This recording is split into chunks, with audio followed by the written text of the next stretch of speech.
En ma qualité de président du comité régional de pilotage, j'ai donc décidé de convoquer à Bamako cette réunion de coordination avec l'ensemble des acteurs afin d'harmoniser les points de vue et obtenir une compréhension commune des différentes préoccupations soulevées.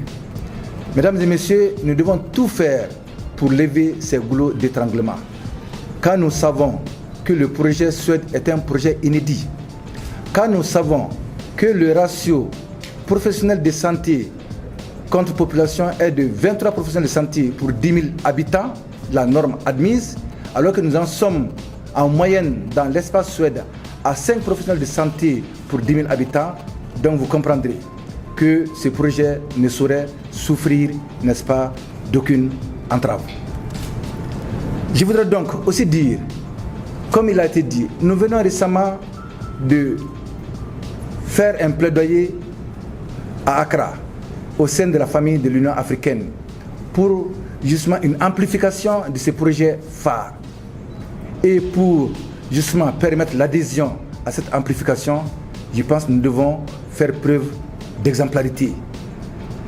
Cela veut dire que nous devons faire en sorte que nos agendas déjà établis soient respectés. C'est tout le sens de la région de Bamako.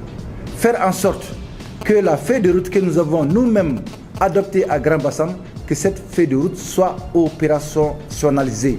C'est extrêmement important. Il s'agit de doter nos pays respectifs d'un capital humain extrêmement important dans le domaine de la santé. Et je pense que la base pour disposer d'un capital humain, c'est d'abord la formation.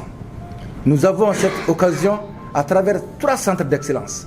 Nous devons donc de tout faire pour opérationnaliser au mieux et au plus vite ces centres d'excellence.